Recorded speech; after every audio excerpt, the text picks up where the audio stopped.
Hello, everybody.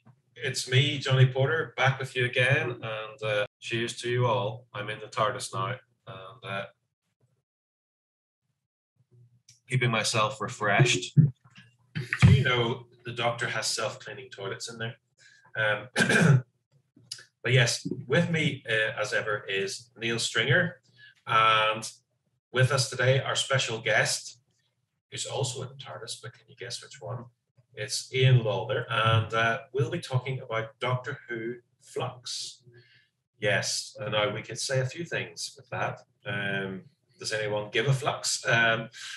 For for Flux' sake, we could go on, but this is not going to be a episode by episode review. This is going to be our kind of overview, loose overview, and our general reaction to what we saw, and how much of it we comprehend.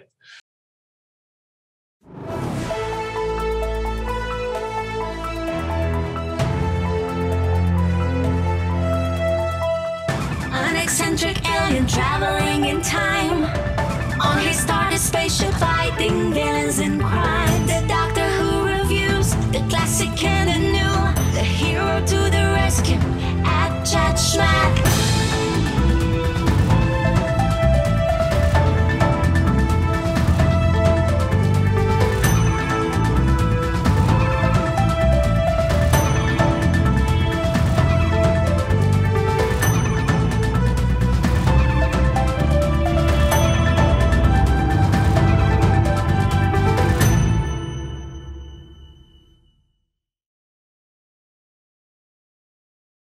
And so to start off with, I think, Neil,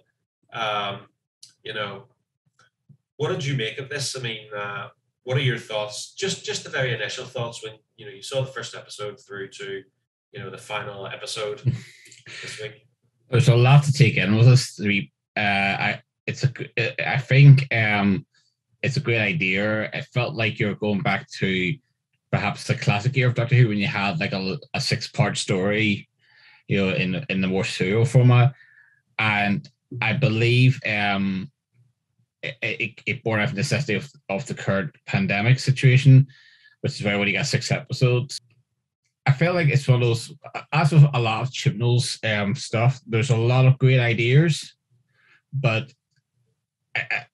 sometimes it feels like nothing's been delivered, or it's been delivered, but not in the way you expect, or the payoff is lackluster in comparison to the build-up.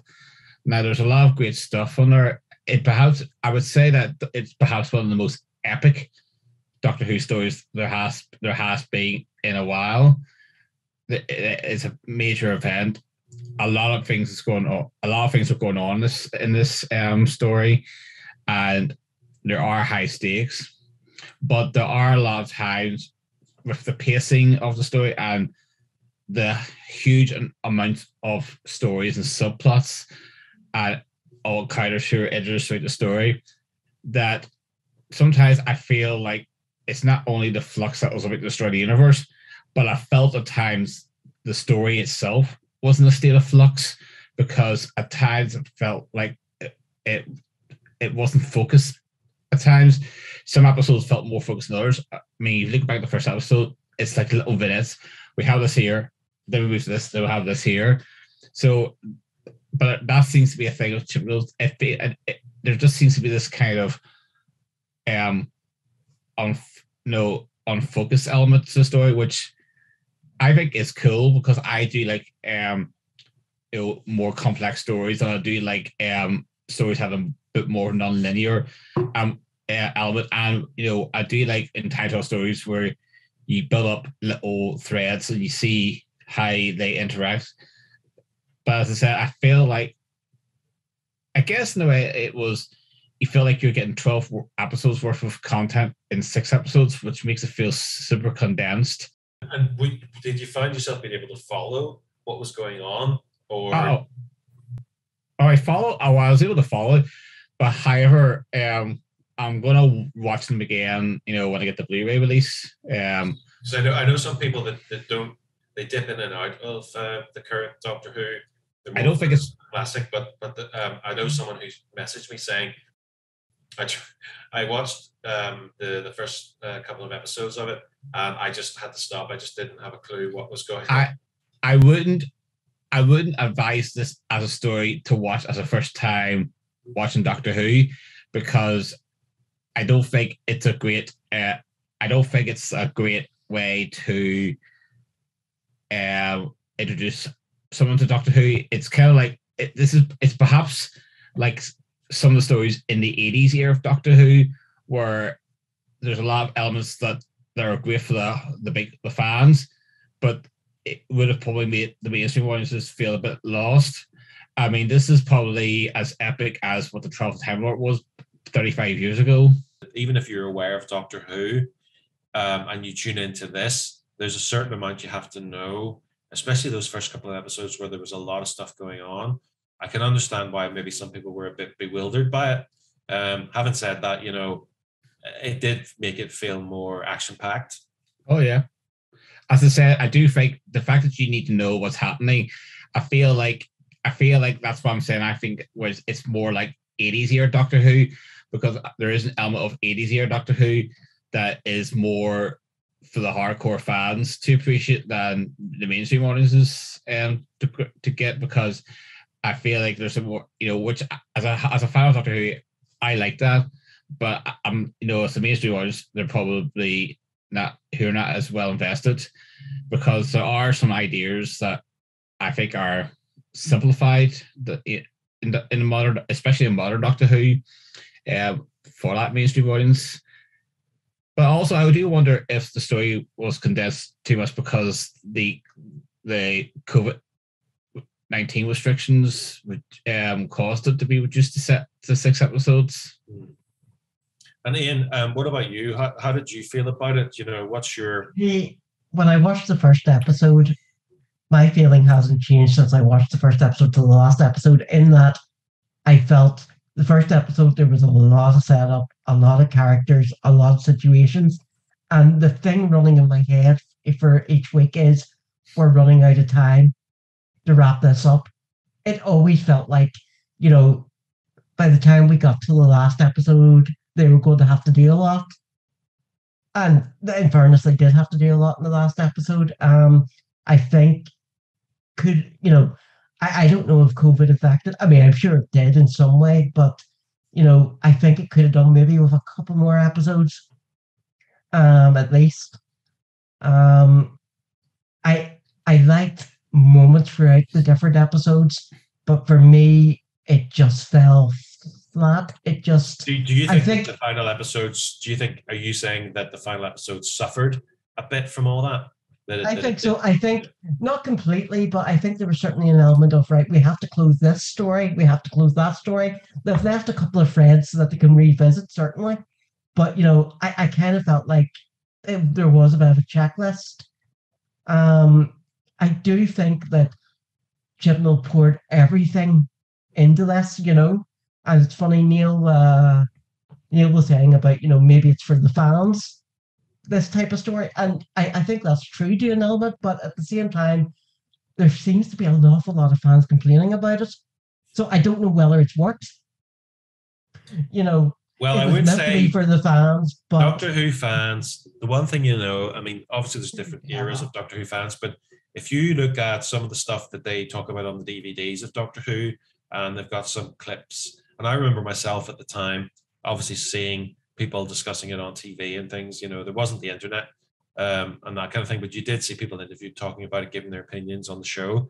And like today, people were whining and bitching about things that maybe today we love, but at the time they didn't like. So I just think sometimes fans do that. Yeah. I just think sometimes less is more. And I think they piled so much into this that it got very entangled. And I know people say, oh, we like complex storytelling, but for me, it wasn't complex. It was just tangled. And sometimes trying a simpler story can get you a better result.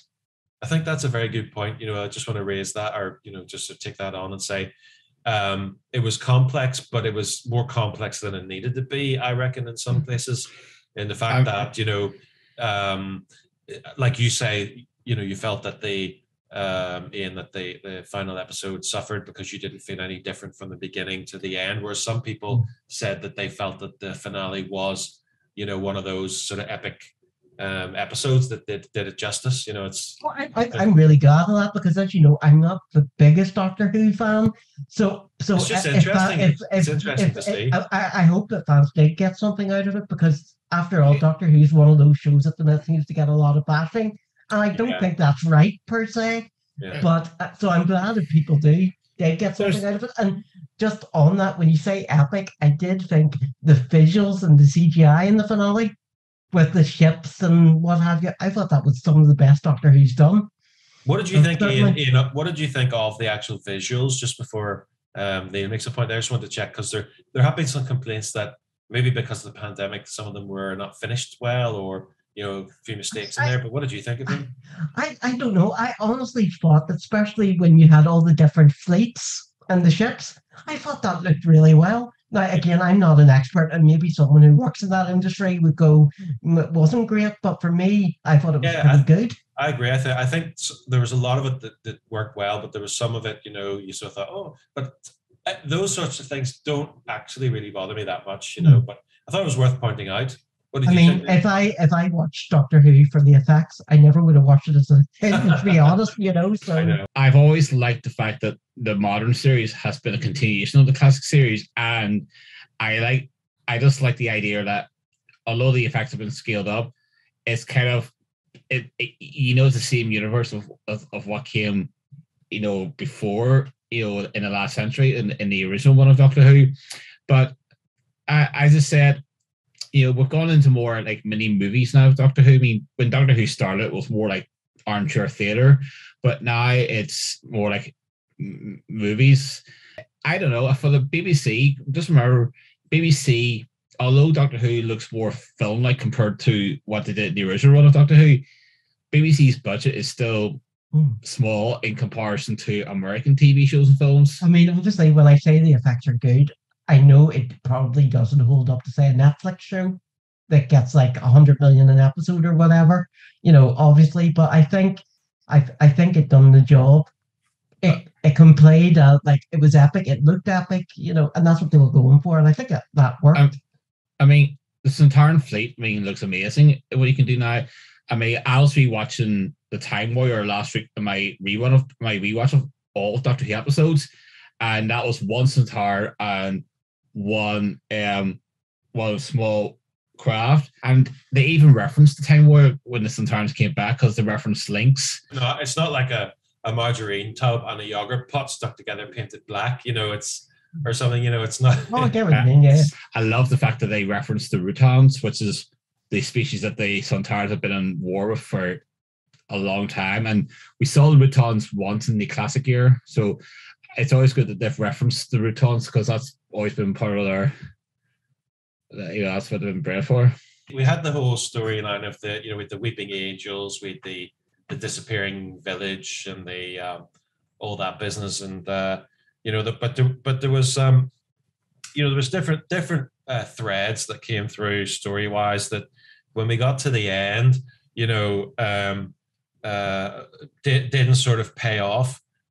So like whenever we were talking about the Doctor, she dropped the fob watch. That was her whole thing was, oh, I must get my memories back. When she got them back, she plopped them into the TARDIS, and that's it. So we've got 4 more episodes that could be, or else it could be locked away forever. As if they're afraid, as if they're afraid to go too far with the Timeless Children, because as ambitious as the idea is, I guess there is a slight fear of trampling on the legacy of Doctor Who at the same time. Do you think this is the get out of jail card that they did that they just plopped it in there? And I have a feeling because obviously Chibnall's leaving at the end of these next 3 stories, and it's probably got with Russell T Davies's return. There's probably going to be a clean slate, obviously. with with a new with the whole new production team, new doctor, probably new companion. But the thing about that particular thing, the fob watch, whenever they, the swarm were dangling that carrot in front of the doctor, and they basically brought the doctor inside the fob watch, and then she saw the house with all the memories in it, and then they kind of destroyed the house and all that business. That was all teasing. That it looked good maybe, but it didn't really actually produce anything. I think I know some fans have speculated that that house could have been Loneborough, which is I haven't read the story, but I know it's a story that was meant to be the accumulation of what the Cartmel master plan during the Seventh Doctor's era, Sylvester McCoy years was going to lead to, and I think they had this thing about Time Lords being grown in these kind of sacks. Personally, I think that's a stretch. I think it's more like the Sherlock Mind Palace where things are locked away. Hi there. If you've been enjoying our content, we'd be extremely grateful if you could like the video and comment. We're always happy to hear, interested to see your take on things. But more importantly than that, if you can subscribe. And if you can also click on the bell thingy, because that will let you know when the video is there. And we're trying to get to 100 subscribers. So if you can see your way to, helping us out there, that would be amazing.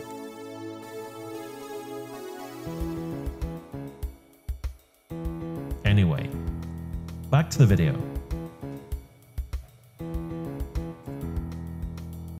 Whatever it's meant to be, they kind of like, oh, we're gonna get rid of it. No, we're bringing it back. it's just that even Moffat, when he had all his teases, eventually by the end of they all came together and they built up. I mean, all of us may not have liked what they led to, but at least there was a conclusion to them.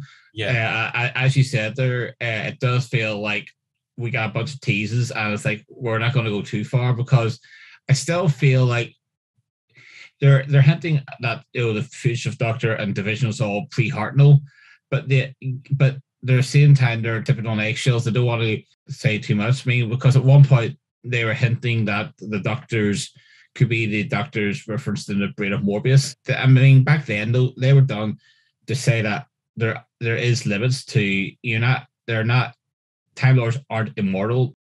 You know how they try to dissolve or get rid of the Doctor, but they do that whole thing where they turn things to dust or whatever it is, and it starts to work on the Doctor in the fob watch and all the rest of it. And some people might say, well, is this going to affect her?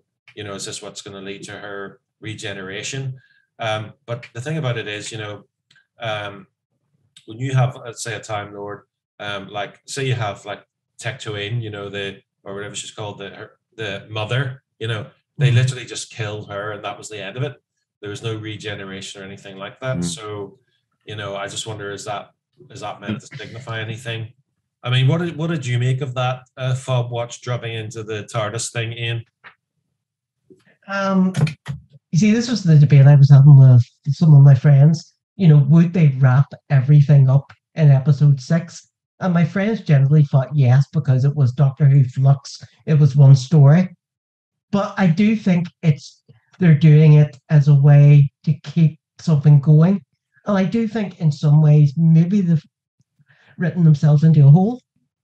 I mean, what I was concerned about the time of this children arc was I was very dubious about it, because I was kind of thinking I don't want them to kind of crap on the legacy of William Hartnell, because if it wasn't for William Hartnell, we wouldn't have had all these incarnations of the Doctor since. Yeah. He's the one who started the journey. These parts of the Doctor that the Doctor has no memory of is a very different person. I mean, obviously, the hint that the future is a very different type of Doctor who is willing to kill or use a weapon that the Doctor wouldn't.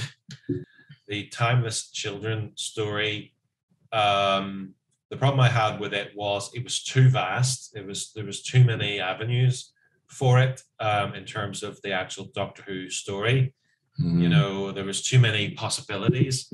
And so no matter what franchise it is, if you start experimenting with sort of canon and manipulating what you think, that's very dangerous, because we know that's the first thing fans hate in any franchise. So, you know, it'd be interesting to know, and we probably won't ever find out, but even maybe years later, if someone writes a book, or, you know, Chibnall, if Chibnall has been sticking to a certain thing and he knows where he's going with that, or has he backtracked? He said he had a plan, but he contradicted himself.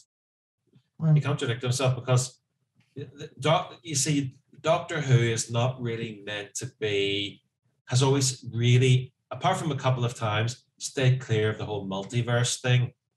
You know, it's tried to avoid, you know, alternative dimensions. It has done them, you know, but it's not really, for whatever reason they've you know, steered clear of it. And I think As the third Doctor would say, travel sideways. Yeah, well, that's it. And so I think the problem you get is that, you know, for example, the Ruth version of the Doctor is the Fugitive Doctor is it's difficult to know. I was getting confused now as to what she was, because he said previously, like last year, that no, she's definitely a previous incarnation of the Doctor. You know, she's from the Doctor's past. So, but then in this, he seems to imply that she's part of that division, alternative universe. You know, is she really? Which version of the Doctor is she? Do we know? Like, yeah, she's got the police box, but obviously they knew about the police box as well in there. You know, Mother seemed to know a lot about what was going on and monitoring what the Doctor was doing, you know, calling her a virus in that environment and stuff.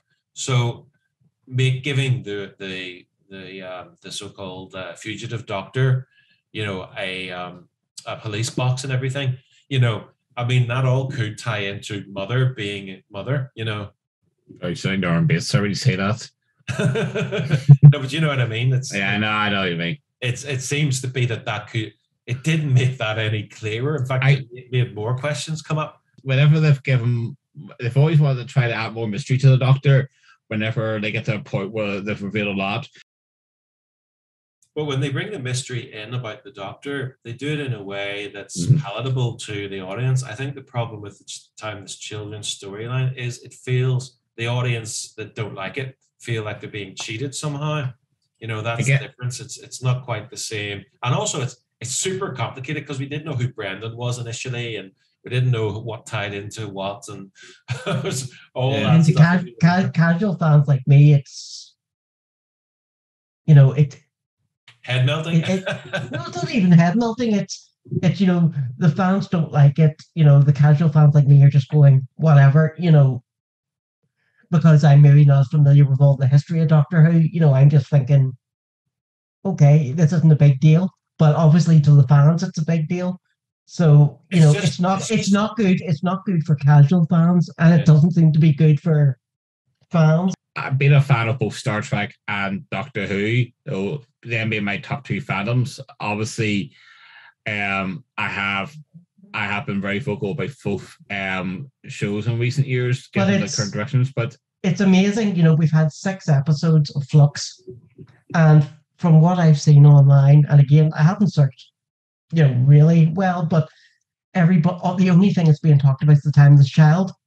And, you know, there's been 6 episodes of other stuff, but that seems to be the only thing people want to, you know, talk about, so I think it's self-defeating in some ways, you know.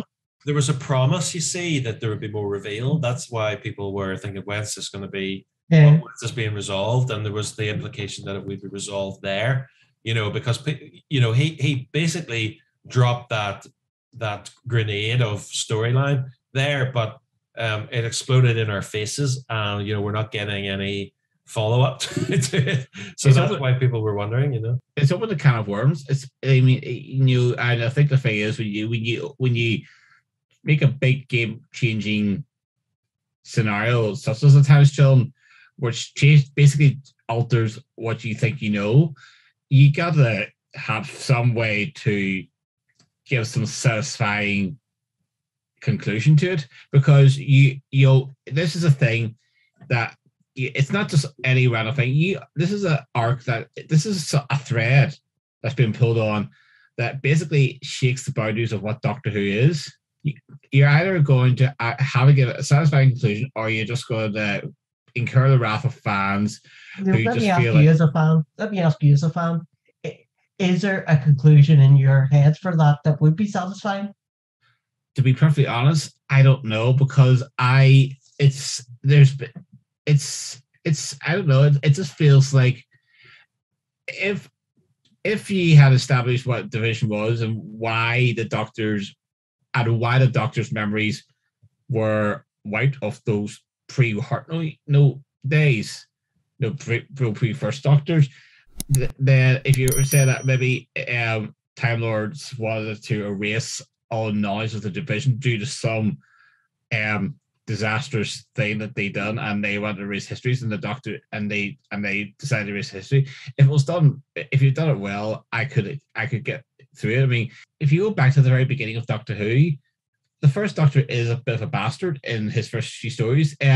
He is in his first story. He is about to hit a caveman on the head so that they get to the TARDIS quicker, and it's Ian who stops him. Not sure. Don't forget another aspect of the Doctor that they did in the TV movie has kind of been forgotten about as well, where they established they implied he's half human, which they never mentioned again. So that's what I was going to say. To me, I do quite like the new series of Doctor Who, although I wouldn't be into it as much as you guys.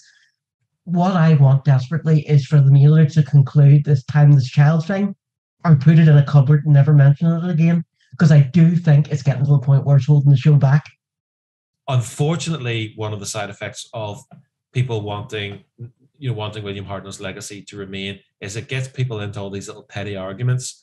I mean, creatively, this is me speaking personally, I don't mind big changes to stories. My problem isn't that. My problem is what he's done there is reflect negatively on the history of the show, which they are relying on from fans to buy the merchandise of and to continue to watch and to bring in new generations to do it. If you alienate people and divide them by picking something that's controversial in such a way that it reflects on the actual character of the Doctor, I don't think the Doctor not wanting to know about her past, I mean, I don't think that's enough.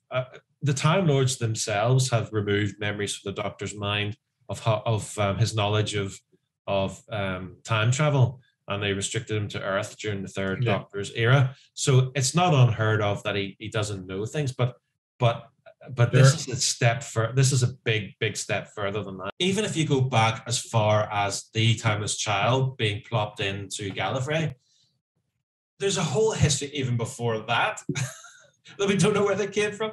It's just so vast that it's pointless in the end. There is a quality of Doctor Who that's unique to Doctor Who. Doctor Who has this kind of storytelling that no other sci-fi shows do, because it's a bit more quirky, but then again, it has different styles depending on the era. There's been eras that are a bit more tongue-in-cheek. There's been eras that are a bit more serious. Yes. Doctor Who has a bit more flexibility, but there's always been this very English quality to Doctor Who, like these sweet loving Sontarans. I mean, only in Doctor Who would you have Sontarans taking over corner shops as part of their basis for their invasion. I mean, it's like Open All Hours, Sontaran. I was thinking, can you just picture an episode of Open All Hours Arkwright encountering Sontarans? I mean, just in terms of the resolution of the whole story arc, I mean, the Doctor meets the villains from her past for the first time, the Swarm, over this whole story, and they're like these sort of, pantomime villains. They're very bejeweled. Yeah, they're very bejeweled looking. They remind me so bejeweled that the android from the Visitation doesn't look so blingy now. The Doctor doesn't remember anything about them, and they dangle this carrot in front of her, you know. But then in the end, they fail, and nothing is revealed, and they say, "Oh, we'll destroy the universe and, you know, watch it all over again," and all this. Obviously, they want revenge, but at the same time, the Doctor has no memory of it, so Yeah. it lacks a bit of a personal touch, I think. It's not even that it lacks the personal touch; it lacks the emotional connection for the audience, because they're only telling you what they know and what they did. Right. Oh, I know a secret. I mean, Oh, we're going to get you for that thing you don't know. You know, what I'm trying to say is, like, the Doctor just ends up looking confused every time they mention something, and the only reason she is actually irritated is because they know information that they're not revealing just to be dicks. Also, and, she doesn't know what she's done. Also, I still don't get their motivation. That's what I'm saying. You know, I don't get their it doesn't motivation. come across because the Doctor doesn't know why they're pissed off with her, because she doesn't remember. So how do they expect the audience to? Because they're not revealing, you know, anything major about their beef. You know, and the same with Carvanista, the dog, who was revealed that he's a former companion, but he can't speak of his memories because it'll literally kill him. You know, but it's implied that he was a companion, you know, while she was working for the division. And he can't say anything. The thing about that is, what's the point in that? Why don't the division just kill him? Well, if it's Mother, she seems to be the type that would pull the wings off a fly. You know, so I reckon she would probably be up for that sort of, you know, let the fella live, let them suffer. The Doctor doesn't like people dying, which is something that was brought up by the Swarm as well. That's, you know, they couldn't understand why she didn't want to destroy everything. You know, they thought, why do you want to save and build? You know, why can't you think like us? You know, that was one of their arguments, which I thought actually was a very good. That's one element of their those characters I thought was quite good, as they were poking at that. They were sort of saying, you know, be like us, destroy things, maybe hinting at a previous version of her. But the problem I have with that is, if they're hinting that this previous version of the Doctor working for the division was a villain, then, you know, where does even the Master come into it? You know, like, where does that all fit in? And, you know, it's just so confusing. The other thing as well that I found very odd about the ending was the fact that Diane gave Dan the brush off as well. Obviously, he's back in the TARDIS, but I just felt that was bad writing. I mean, Ian, what were your thoughts on, you know, the sort of, I don't know what you want to call it, like the final bits of the story? Like, do you think we're going to get more in these other episodes? And also, do you think that that it was, did you get out of the ending what you were hoping for, or what do you think what are your final kind of thoughts on the whole thing? Again, like I said from the start, too rushed. I think the thing that you said with Dan maybe is a symptom of they just had to get something done. If they had a bit more time, it surprised me. The brush off surprised me. Because that wasn't what I was expecting. But at the same time, you know, you were running out of time, so, you know, you wanted to, you know, get that sorted, because you had to. The thing is, you couldn't have left it all open, you know. So you need to close some story arcs while you keep the main couple open. Every moment that I thought was going to be like really emotional just missed for me. But it felt to me like they just wanted it out of the way. Yeah, like, it felt to me like she was on this whole journey with them. She went into this whole thing herself. She was pretty badass too. And then she said, yeah, you relate. You know, it just didn't make sense to me, you know, that would be a reason. My name's Ian Lawler. I'm launching a YouTube channel. There'll be a blog with reviews. So if you want to check it out, it's ianlawler.com. But it'd be great if you could check my content out. Thank you very much.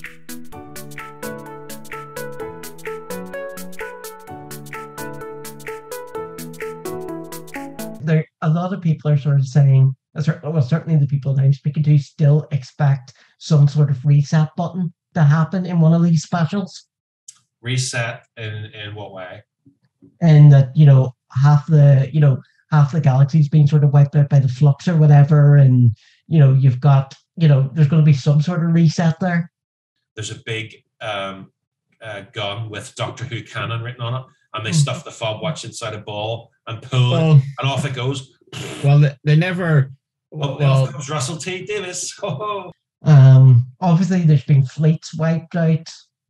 The flux has done its damage, so it'll be interesting to see, does that have any impact at all on the universe, or is it just going to be the TARDIS and the Doctor and the companions just going on their adventures as usual, and it's never brought up again?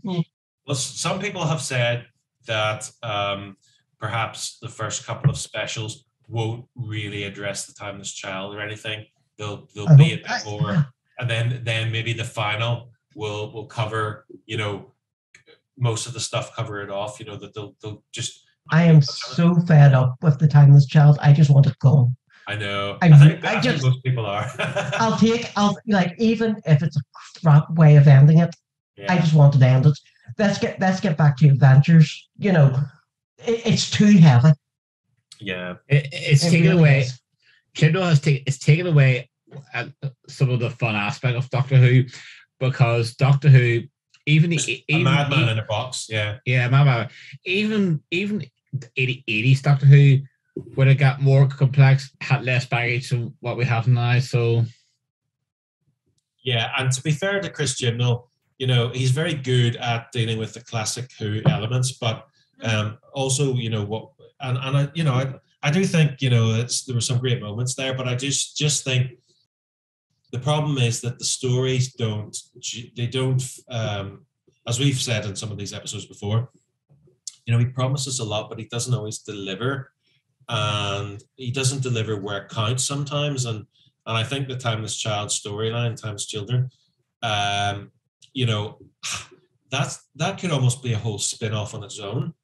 I think there's a symptom from just what TV shows do now. It almost seems like go big or go home.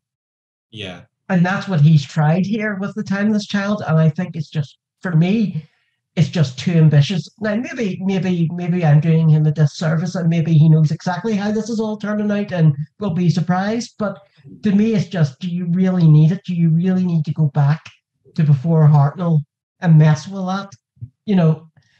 To me, you didn't need to do it. Linking to the past is different from going back and saying, right, there's a whole other story here before Doctor Who started. And so what I was going to say was that when you watch the 50th, that's the kind of thing you need to aim for. That's what Moffat was good at. That's what Russell T Davies is good at. But I think the problem here is, like you were saying, you kind of paint yourself into a corner, because really do. You can't do much more. Like a reference, like something Steve Moffat that I liked was when Macy Williams came in and played, Ashilda. She said to the Doctor, maybe I did start the Great Farland, and the Doctor just goes, no, that was a pterodactyls reference. A nice little callback to the Visitation. Yeah, that's where he lost his sonic screwdriver. Yeah, and I thought that's the kind of references I like, because you're kind of telling me. I mean, as I said, I like the reference to links in from the Time War. Yeah. And the thing is, if you watch that and you'd never seen it, it wouldn't matter whether you know what they're talking about or not. Yeah. Because it's not holding up the story. That's the thing. It's a callback, and that's it. Actually, I'd love to know, maybe in the comments from people, one of our friends who is an avid Doctor Who fan, Doctor Who would be the show that he looks forward to every year.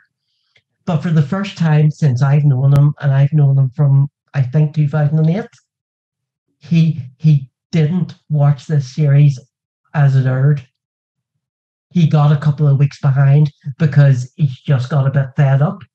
And for him to be fed up, that really surprised me, because he is an avid Doctor Who fan. Doctor Who's his favourite show. I just wondered in the comments, do other people feel that way? I know you don't have to watch it live now with catch-up TV and all, but it was something he always looked forward to, and now it was just like, I'll get round to it. There's better things to watch. We're looking for subscribers, and if you if you want a unit badge, become a subscriber. And who knows, this may be going on its way to you. If you want, now, there isn't a million of these to give away, right? It's a very, very limited number. But if you are a subscriber and you're a Doctor Who fan and you want to be unit pin badge for yourself, drop us an email. It's show@chatschmat.com. It's up on your screen at the moment.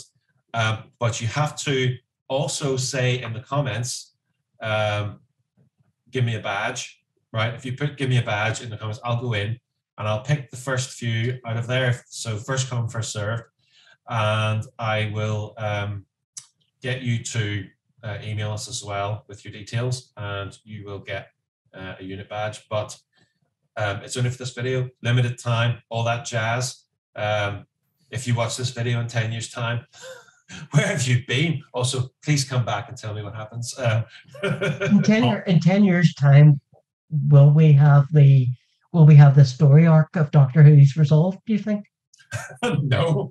And Sim will have come back for the third time. I think what Moffat did with Unit when he brought in Kate Stewart, the Brigadier's daughter, and all is good.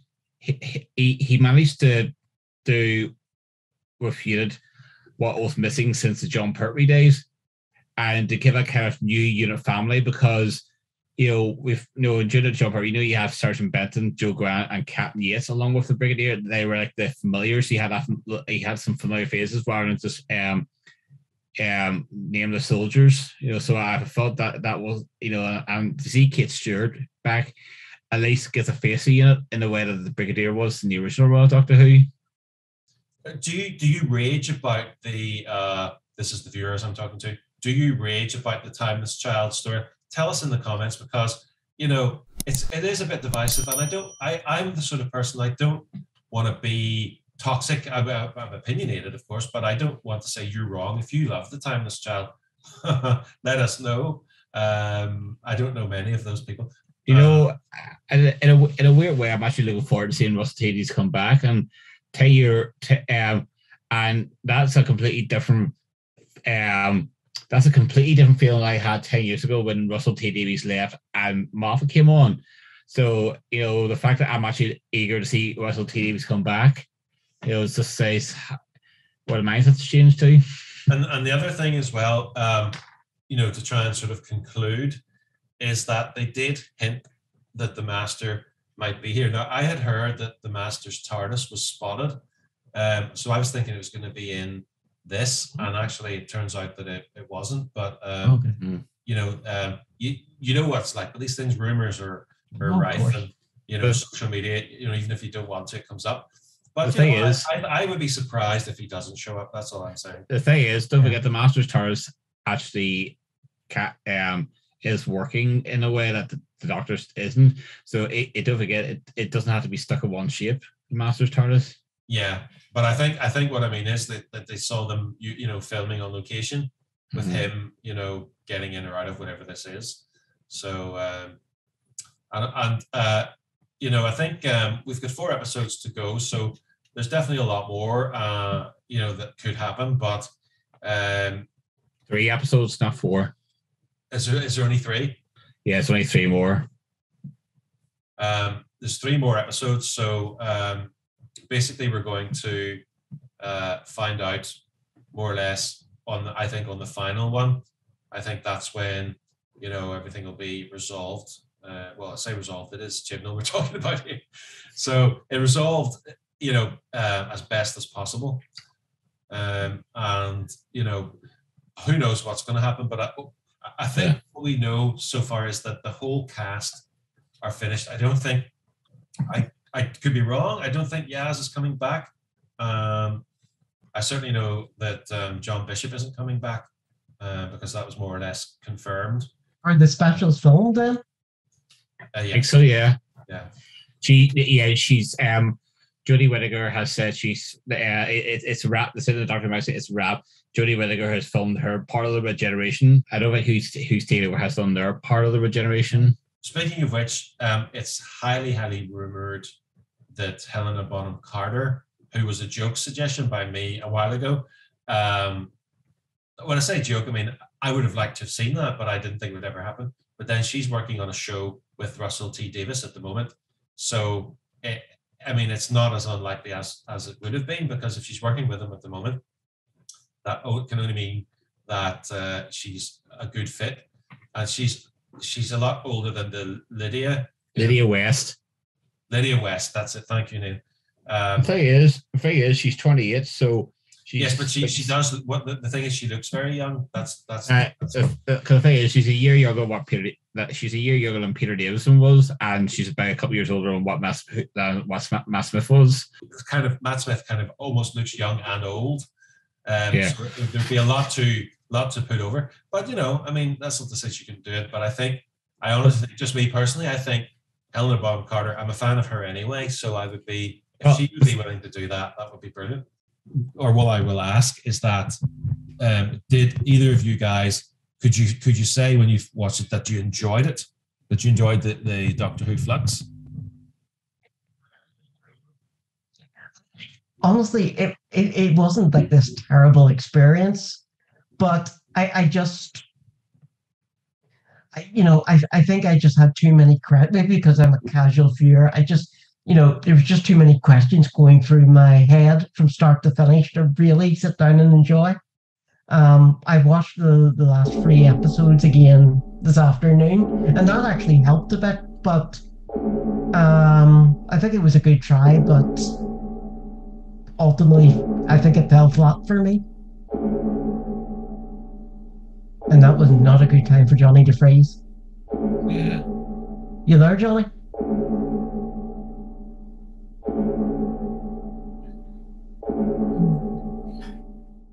I have a feeling you're going to do that bit again. Maybe. Turning off my phone. Can you try and contact her on Messenger? I'll just keep this running.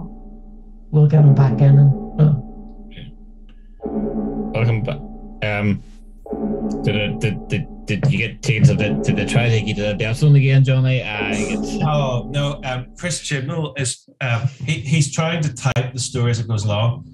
I have now got access to the TARDIS because it's a thing now. People can get inside the TARDIS. Is it weird? Does your backdrop look different? Yeah, it's the floor has disappeared. That's it. Yeah. So that's the problem. Chibnall is ruining my life. He's brought me. I'm actually above the. If you can see, I'm above the planet now. And, you are, and the TARDIS. It's kind of part of the TARDIS is just sort of hovering. Yeah, I'm screwed. I mean, the console. It looks like an unfinished CGI effect, actually. Yeah, well, the problem is that Zoom has cocked up. And so, Neil, if you can say, let us know whether you enjoyed it. Overall, as a fan, for the most part, I enjoy watching it because I always enjoy watching Doctor Who, but I didn't watch it live, and I always watch it the next day. And I have to admit, I haven't gone back for a rewatch, and I will be banned. I've already got the Blu-ray pre-ordered because I like to collect them all. But I have to say, I do feel disappointed with the Chibnall era. I just don't think it's been served well. Johnny, I think several different TARDISes seem to be merging into one here. But see, I'll go back. But overall, I feel like with Chibnall, there's just a lot of missed opportunities. So the Chibnall era has felt very underwhelming for me.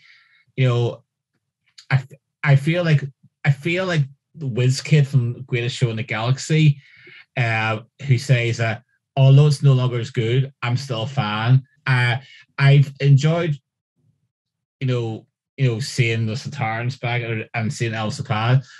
And I still find a little bit of fun, with the stories, but I have felt that Chibnall's ears have felt a little bit underwhelming compared to what Russell T Davies and Moffat did. I mean, I still love watching Doctor Who, obviously, and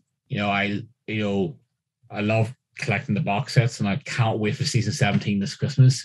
Of Tom Baker's sixth year. I'm looking forward to seeing City of Death on HD. As disappointing as everything fell, I just feel like there's so many missed opportunities of Chibnall's here that I just hope, I feel like it will bounce back. These things always do. And unfortunately, two TARDISes collided, and now they're trying to get me out. I'm being pixelated here, and they're still trying to attack me. I don't know if it's Chibnall anymore or what, but just in case you're wondering, that I am under attack here. It's hard to know what way the series is going to go, but I do think it was an improvement on the overall Chibnall stuff. Although I do prefer Monster of the Week stuff. For Doctor Who, I like the story arc too within it. The way Moffat did that sort of thing. I like Moffat's story structure, his era, for that kind of thing. But I think for Jodie, she worked better as a individual story type Doctor. But yeah, I mean, that's not to take away from the good bits of this, because there were plenty of good bits. We as fans, we're very good at nitpicking what we don't like. But I do like to try and be fair and say, yeah, there were bits. The humor was good. I think the cast is very good. There were some surprise elements I thought that were unnecessary. I'll be honest, I think the character of Belle was kind of, and Vinder, they built them up so much, and I don't know, but maybe that's just me. But we did a Christmas quiz in aid of the Alzheimer's Society, and there's a link which you can donate to still, and that'll be there for people who are fans of the podcast, and even people who don't like us. If you want to give money to this, in fact, you can give more money. And the link is on screen, and the link is also in the description of this video. And please look out for more episodes coming up. We sat and watched all the Police Academy movies for you, including Mission to Moscow. And we've got a Christmas episode which will be on Christmas Eve. So you'll have fun watching that, whatever that may be. And we've also got some other Christmassy things. We've been reacting to stuff, so that's coming up as well. So yeah, there's lots more to come, and also we'll be doing our Radio Times / TV Times review. That's still to come as well. So this is a little sort of quick turnaround episode that we're throwing in to do with Doctor Who. So I thought I would update you. Our one loyal viewer. Hi, Mom. Hi. But from me, thanks again for joining us here. I always appreciate people who stumble upon our videos. There are actually more people watching our videos than subscribed. So you know what I'm going to say to you. If you like it, subscribe. And I hear people saying, smash the like button. I mean, don't abuse the like button. It's done to you. Just give it a gentle click. We would love it. And also subscribe, because, if you're enjoying this, you get more. And plus, it tells you when they're coming. So that is very important. But that's all that stuff out of the way. One more gentle reminder. If you want the unit badge, you know what to do. You got to say, give me a badge in the comments section. And the first few, I will speak to you and get you to give me your details. And it doesn't matter where you live in the world, you'll get them. But you have to be a subscriber. Now, that is bribery, and I will be arrested for it, but I don't care. I am that shameless. But no, it's just kind of meant to be a little, yes, it's bribery, but also it's Christmas. So, you can have a nice little badge all for yourself. And Ian, you can have one as well, but you can't comment in the description about it, because that's cheating. I'm unsubscribing then.